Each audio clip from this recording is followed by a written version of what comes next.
Hey there! Just a heads up, this story's a bit longer, but trust me, it's totally worth sticking around for. I usually don't ask this early, but if you could like the video and subscribe, it would mean a lot. We're so close to hitting 1,000 subscribers, and your support can really help get my content out there. Thanks. Most people don't have any idea about how long forever is. They think it's a concept like infinity. I know that's not true. Forever for me, it lasted 15 years, 2 months, 27 days, and some odd hours. It ended much the same way it started, with my wife, Tracy, looking lovingly into her partner's eyes before a passionate kiss. The one difference, however, is that I was that partner the first time, and the kiss came right after I asked her to be mine forever on the night I gave her an engagement ring. This time I was a mere witness in a restaurant 2 towns away from where we live, as she and an apparently new lover stared adoringly into each other's eyes, then leaned in for a most passionate kiss. How I came to be in the same restaurant as the pair doesn't matter. It was obvious from the fact that they had traveled an hour away from our hometown that they were taking precautions not be seen by anyone who knew them. My first reaction when I saw them was one of curiosity, then quickly changed to shock, disgust, and anger as the scene played out in front of me. I immediately thought about getting up and slugging her date, but then again I had always been taught to never strike a woman, so I just sat there, completely dumbstruck. Since the two of them only had eyes for each other and apparently felt safe they wouldn't be seen by anyone who knew them, they took their time eating, playing kissy face occasionally. I ate very slowly and had a dessert, so I watched them throughout their meal. My feelings alternated between rage and helplessness. When they finished, they got up, took each other's hand, and left. I sat there in silent rage and felt like the biggest clueless schmuck in the whole world. I had been married to Tracy for more than 14 years, and we had been an exclusive couple for 2 years before that, yet I never had a clue she was bisexual. She had never looked twice at another woman that I ever saw and never gave me any hints in any conversation we ever had. I thought, apparently way wrong, that I knew her inside and out, and we were going to grow old together someday. But the fact that she was bisexual wasn't even a blip on the radar to the anger I was feeling about her apparently cheating on me. Another man, a woman, it didn't make any difference. She was giving her love away to somebody else. And that's not what we had promised each other all those years ago when she accepted my ring. Forever was forever. It was supposed to be timeless. Who knew that some forevers had an expiration date? I paid my bill, got in my car, and drove home slowly. I had a lot to figure out. Tracy wasn't expecting me to be home for another day from my sales trip for work, but I had gotten lucky and was able to see a couple of tough calls early. So I was heading home on a Friday evening rather than Saturday afternoon as was the original plan.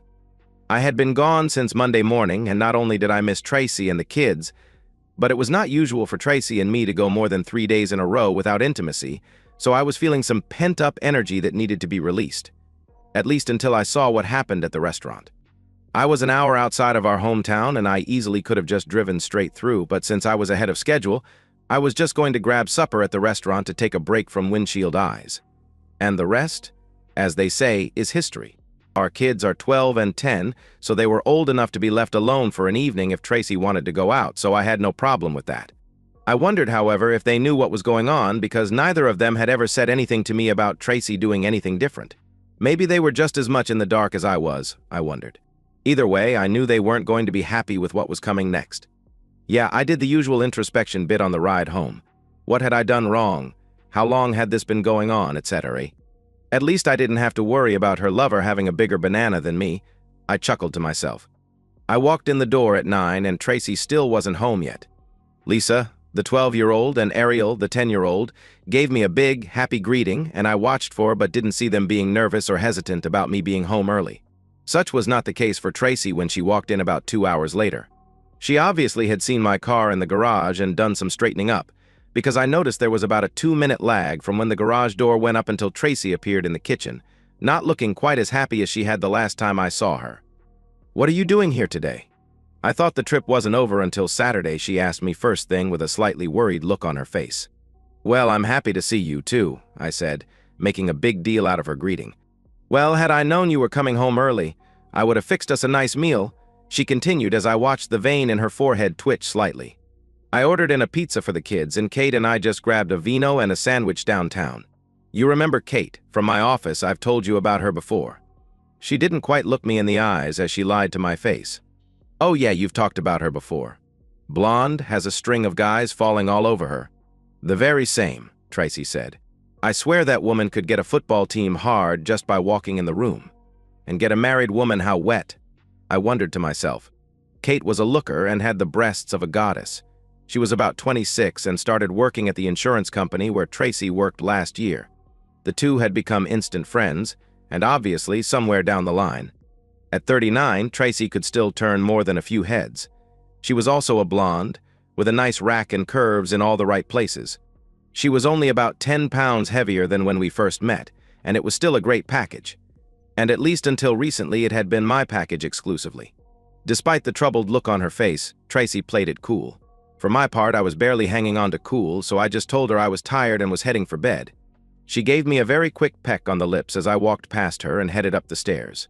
I may have been mistaken, but I was pretty sure I tasted pussy on her lips. I went to bed, but I didn't sleep. The kids had gone to bed before me, so when I heard quiet talking a few minutes later, I knew Tracy was talking to Kate on her phone. It was a short conversation, and a few minutes later I heard Tracy climb into the shower in our master bath. Another first.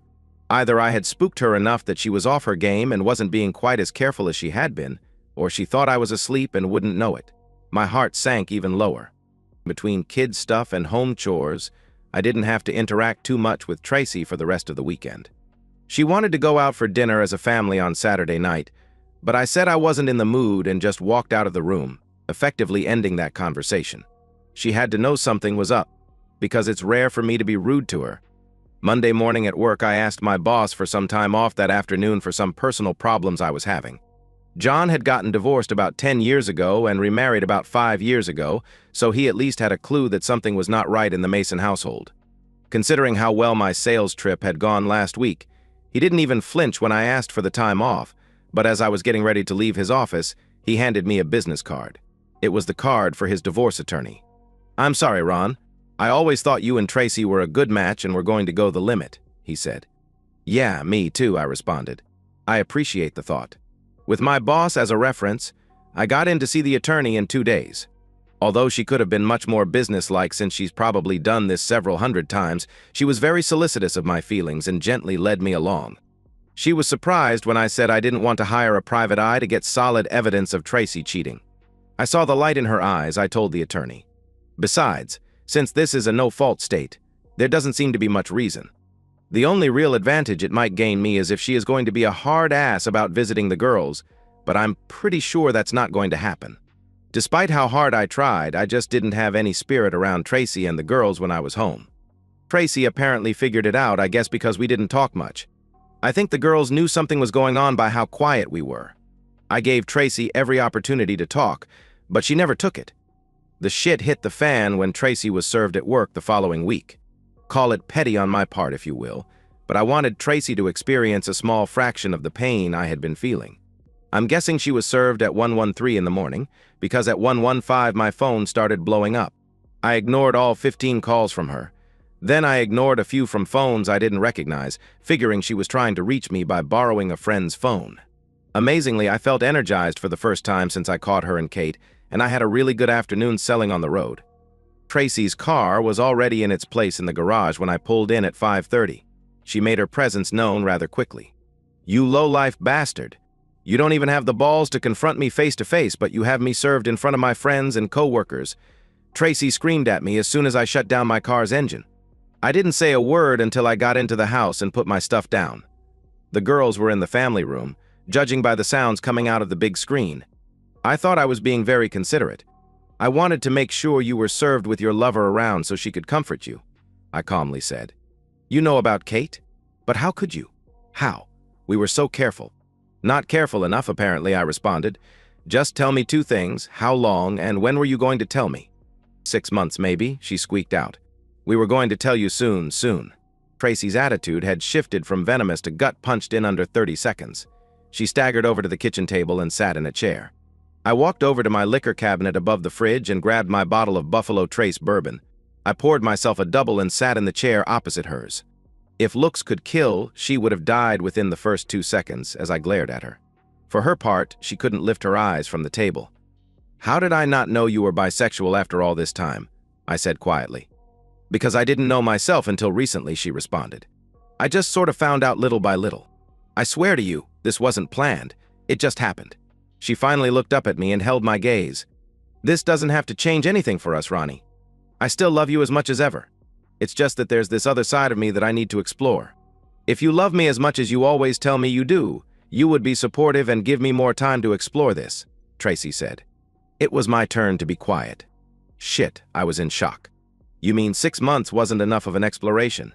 Magellan, I snarked. If you really loved me, you would have remembered our vows and not have explored at all. I thought being faithful had nothing to do with gender. But what if this doesn't work out for me? She whined. Then I wouldn't have her or you. Perhaps you should have thought about this before your first voyage. Why would I willingly be your backup plan? Because you love me, remember.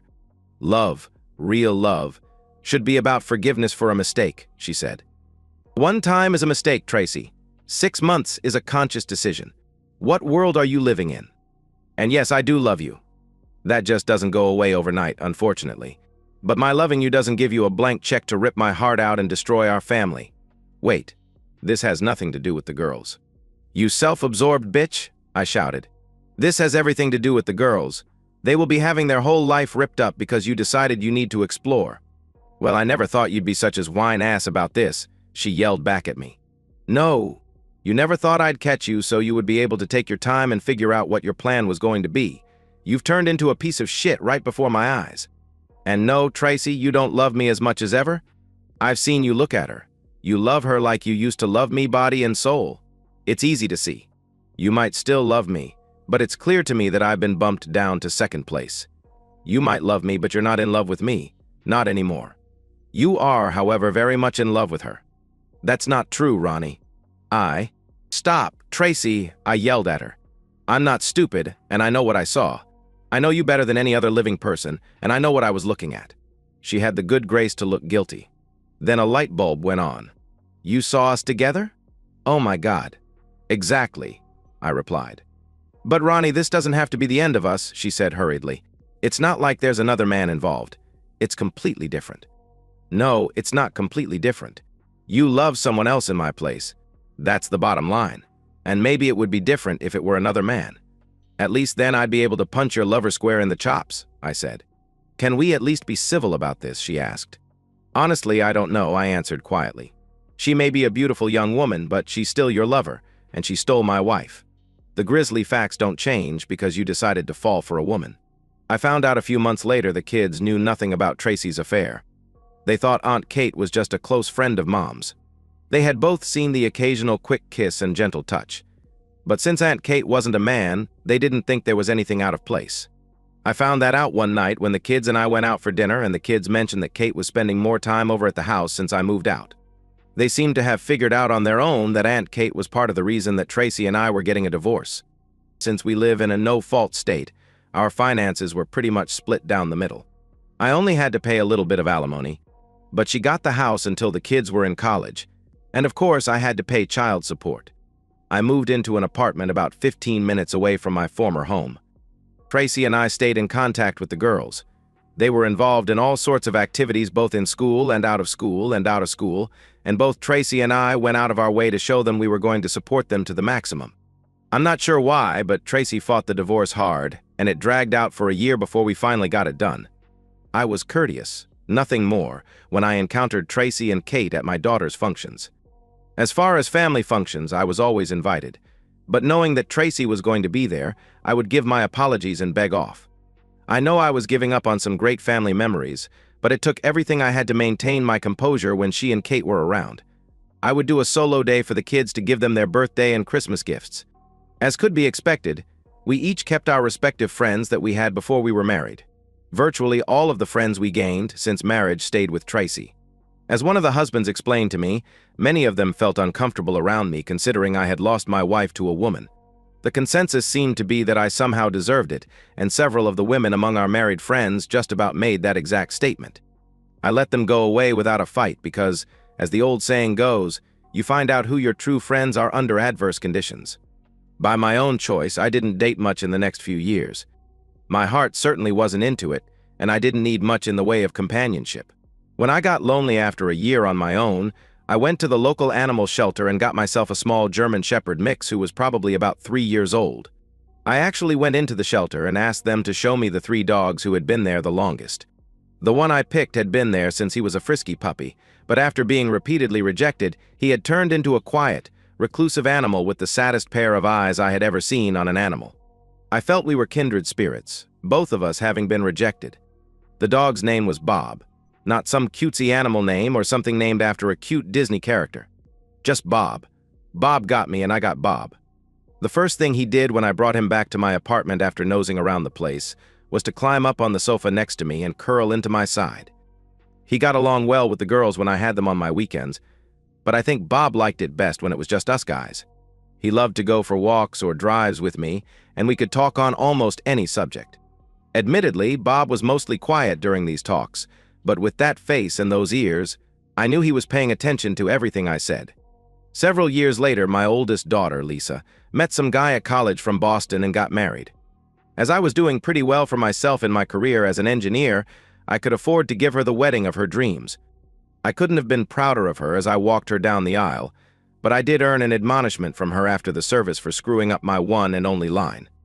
I got it right at the rehearsal, but under the pressure of the real thing, my voice cracked, and when I recovered, I answered the question of who gives this woman to be married with an I do, instead of the correct line of her mother and I did. Hey, I was choked up. So sue me.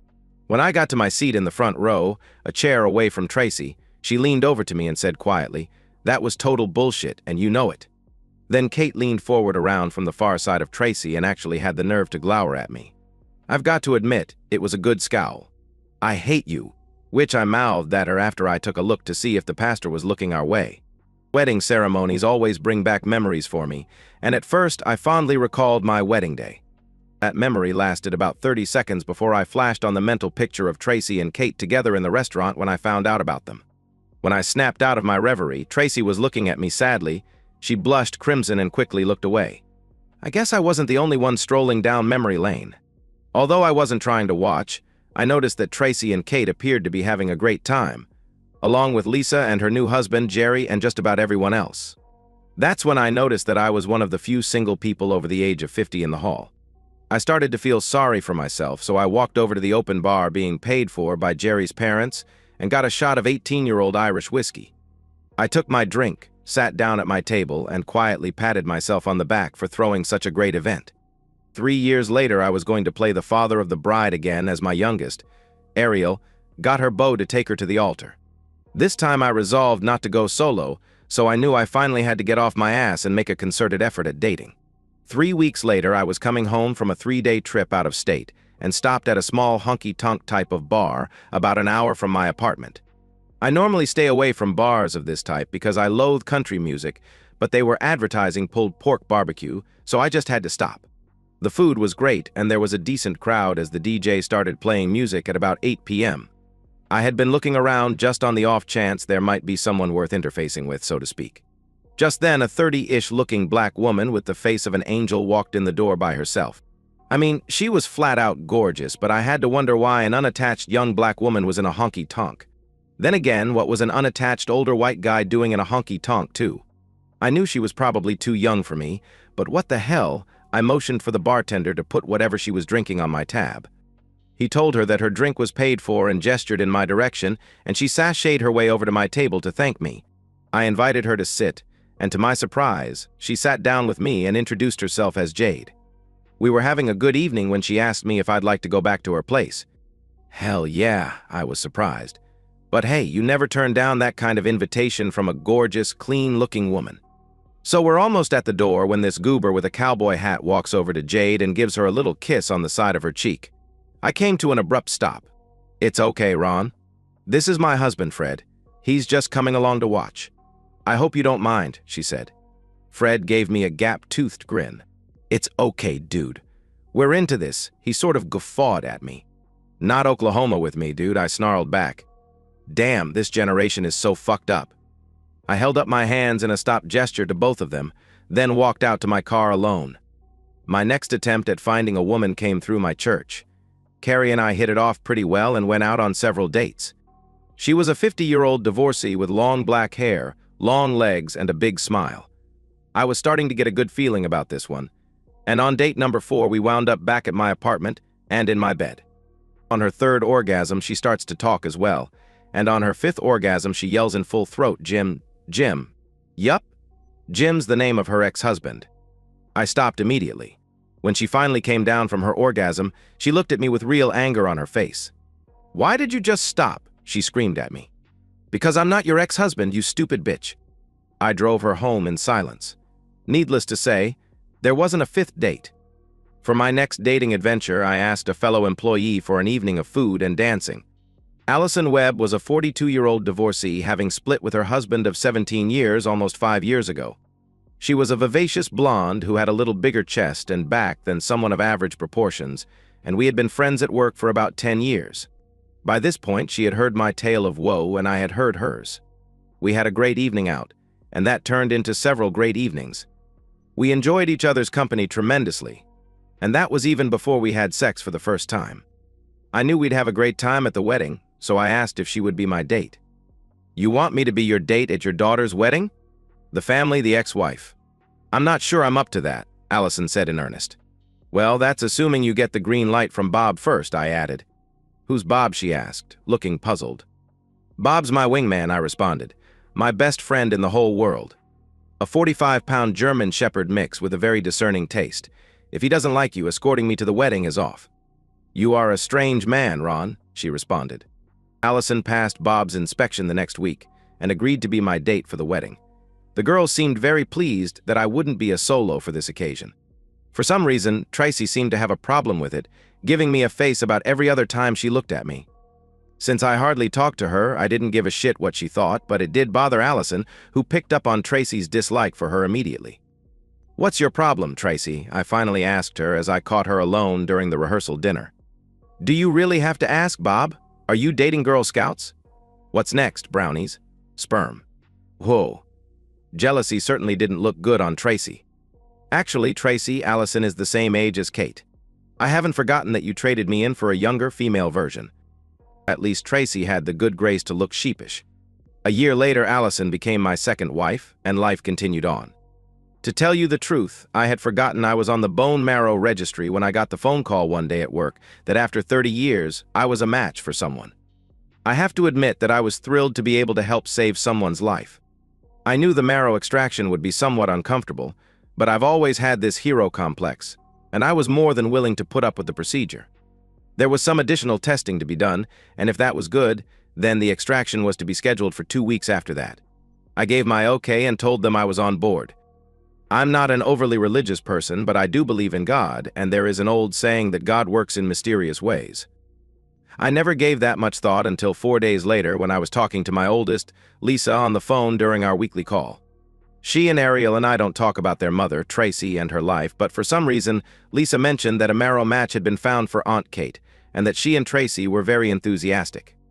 I mentioned to Lisa that I didn't know anything was wrong with Kate, and she filled me in on the details of Kate's year-long battle with leukemia.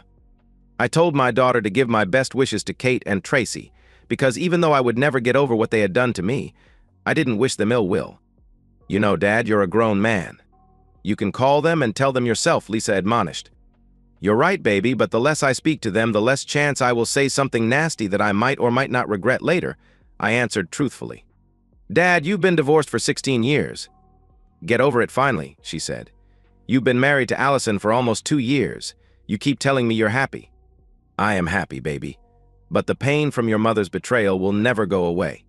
I don't hate her anymore, but she's not exactly on my friends list on Facebook. Tell you what, I'll send over some flowers with a card of good wishes. Does that sound okay to you?" "That would at least be the right thing to do," she said. I didn't give it another thought until I called a local florist and had a bouquet of flowers and a get well card sent over. As I was giving the florist my card numbers, the thought suddenly hit me. Bone marrow matches are kind of rare, and my being a match and Kate finding a match almost at the same time seemed way too coincidental. The donation process is all about anonymity, so I knew I wasn't going to get a straight answer from the marrow registry people. Unless, of course, I was really sneaky. So I called my registry contact, sounding super optimistic, and asked her how rare was it that my match and I lived in the same city. She stammered, she stuttered. Then she asked me how I knew who my match was. So I lied, sort of. "People talk and we share kids, sort of," I responded. "This is a first," she admitted. I mumbled as my brain started doing flip-flops. There was no way I was going to give that woman bone marrow. She steals my wife. Neither one of them ever says a word to me. And now I'm supposed to save her life by donating marrow? Not happening. 2 days later, I called my registry contact back and told her I was declining to do the donation. She about came unglued, and when she recovered her brains, she asked me if there was a specific reason as to why I backed out. She explained that while I was within my rights to back out, it was hardly ever done, and this would cause a lot of consternation at the registry. I apologized for causing consternation, but I told her it was in my own best interests that I back out. She stuttered her regrets and told me that if I changed my mind in the very near future, I should give her a call. Allison was livid when I told her I backed out of the donation. I hadn't told her that I had found out who the donation was supposed to be going to. She just knew that I backed out of a commitment to possibly save somebody's life. What the fuck is wrong with you? My wife of 2 years practically screamed at me. You know you want to do this, yet now that it's here, you want to fuck with somebody's life. That was the first time I'd ever heard Allison drop the F-bomb. I knew she was nuclear mad. I figured I'd better level with her. She wasn't impressed with my reasoning. You would actually deny that woman a chance at life to get revenge? Please tell me that's not so, she yelled at me. It's not revenge, actually, I said. I wouldn't give either her or my ex-wife the time of day if I had a watch and they didn't. They both fucked me over, and I have tried to have as little as possible to do with them. Why should I change now? Just because Kate's dying. I'm the injured party here, and I'm just being consistent, if nothing else. So neither of them knows the match was you, Allison queried. Everything's done anonymously. I only found out because of a fluke. Allison's face softened. Ronnie, you can't back out on this. You hold this woman's life in your hands. It would be wrong if you could help but didn't, she practically whispered. You're too nice of a guy to do this. You know sooner or later the guilt will chew you up. No, Allie. I don't think I'll have any guilt. Kate crushed my heart, and Tracy went along with it. Besides, they'll never know that it's me. But Ronnie, they had such hope, and now you've probably totally destroyed them. Allison and I sniped at each other for several more days, and we seemed to be drifting farther apart as a couple. We had never disagreed on anything as violently as this. Where is your Christian charity, Ronnie? She asked me at one point. So if a beggar comes to me and asks me for money to buy bullets to shoot me, I'm just blindly supposed to dig in my pocket, I responded. Now you're just being ridiculous, she yelled at me. They didn't rip your heart out and turn your world upside down. So now I'm supposed to just shrug that off and help them. It's been 17 years now. Tracy's been married to Kate longer than she was to you. Get over it. They made their decision, I responded quietly. They can live or not, as the case may be. With that decision, I walked out of the room. A few days later, on a Saturday afternoon, I told Allison I was going over to the shooting range to blow off some steam. Make sure you're back well before supper. The girls are coming over, and I don't want you to smell like gunpowder, so you'll need to shower before we eat, she said to me. I blew the living shit out of a target, firing off 500 rounds with my gun. I can't explain why, but shooting always relaxes me. I think it's because you have to really concentrate on what you are doing, and when you stop concentrating as hard, your body goes into a relaxed mode. At least that's my thought, and I'm sticking with it. I most definitely smelled like gunpowder when I got home, so I quickly headed for the shower when I got home. I peeked at the dining room table, and there were 6 places set, and from the smell, Allison was making a roast. She is an excellent cook, and I was hoping she was making those little brown potatoes instead of mashed. Once clean again, I poured myself a shot of rye and got Allie a glass of wine. She seemed a little on edge, and I attributed that to her wanting the meal to turn out perfect for the girls and their husbands. I gave her a peck on the lips. I was sitting in the living room reading on my computer when the door opened and the girls walked in, not followed by their husbands but by Tracy and a bedraggled-looking Kate. I wasn't pleased to see either of them, and I gave Allison a glare as I got up to greet everyone. I kissed both of the girls but said nothing to my ex and Kate.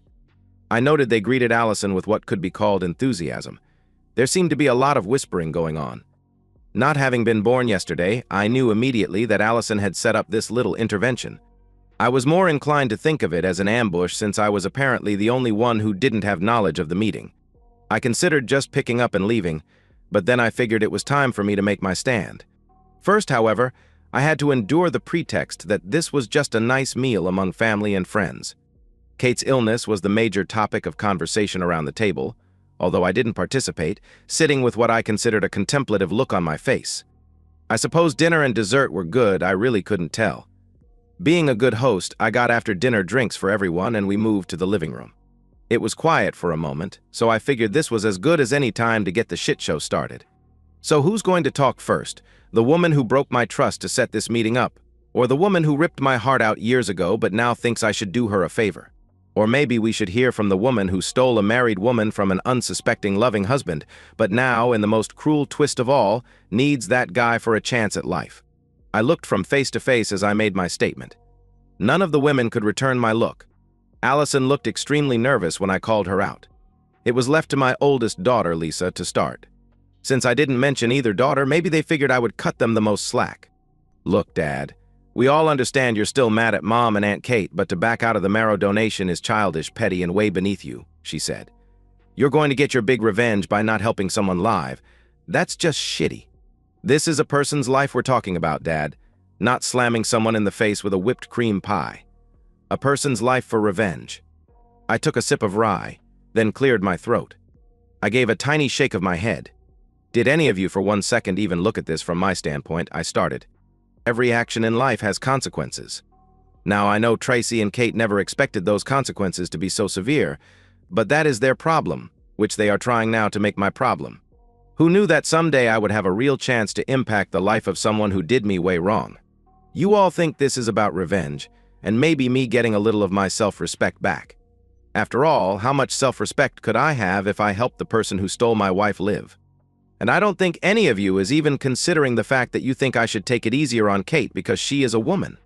If her name was Carl and he was a 6'2", 200-pound man, most of you would probably think I was right in what I was doing. But it makes no difference to me that Kate is a woman. She is a wife-stealing bitch.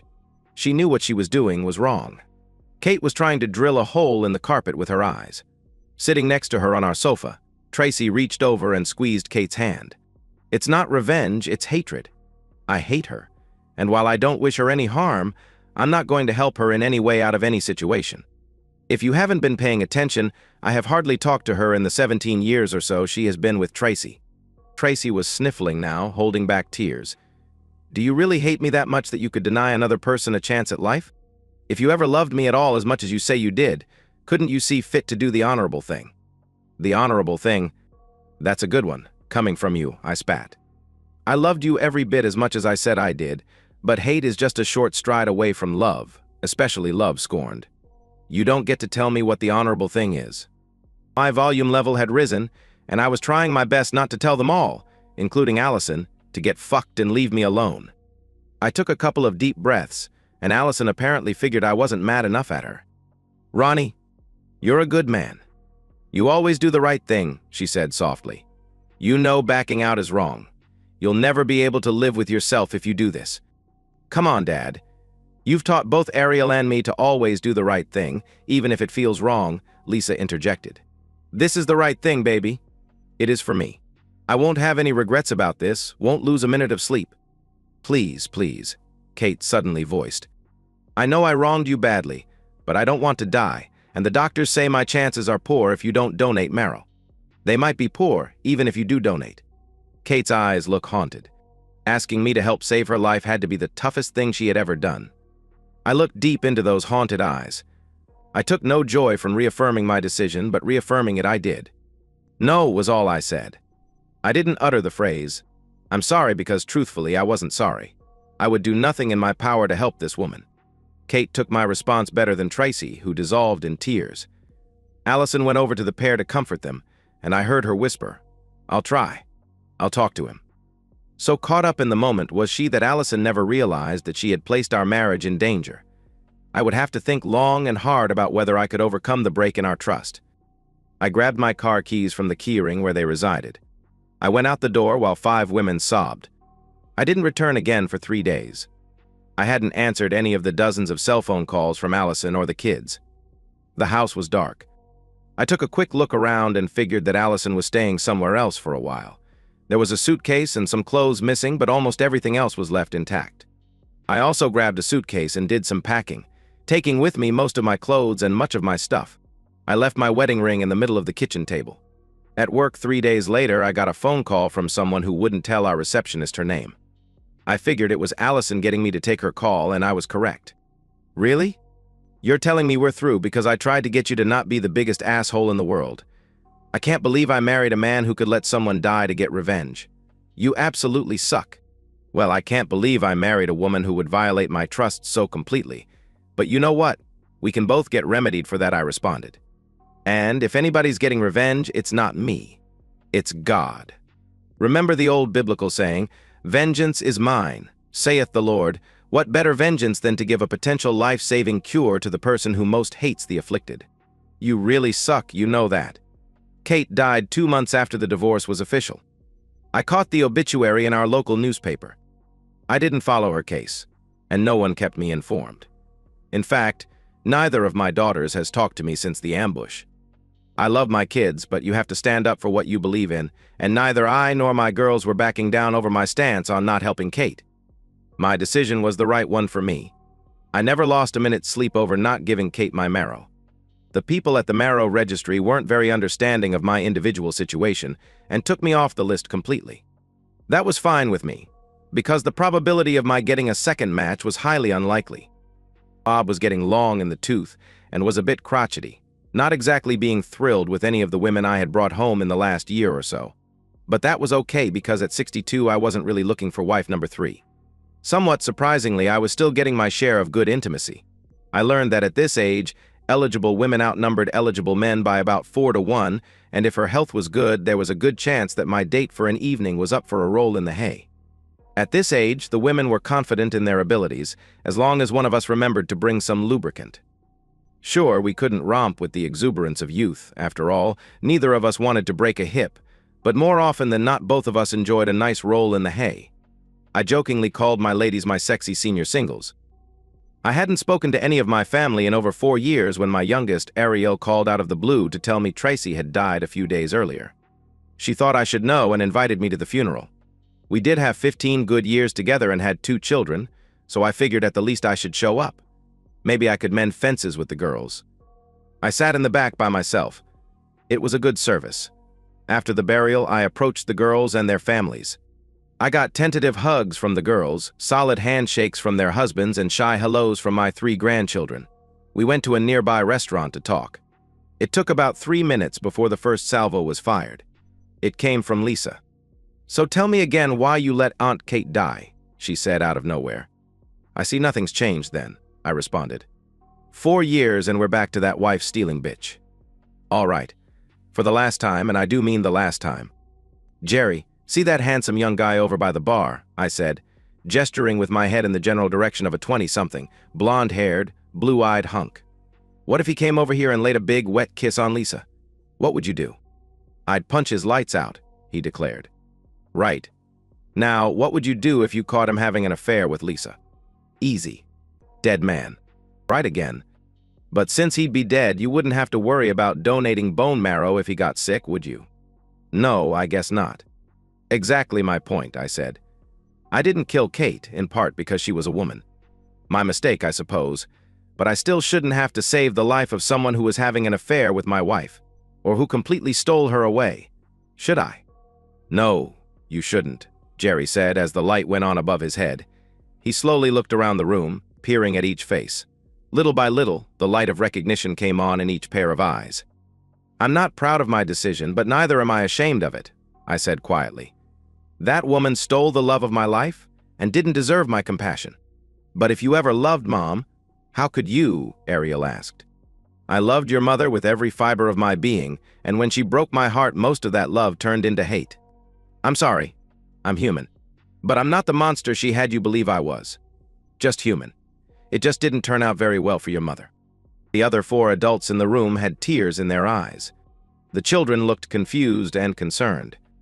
"I get that this is going to take time for all of us. How about we take this one day at a time?" And that's the end of today's story. If you enjoyed it, please give this video a thumbs up and drop a comment below.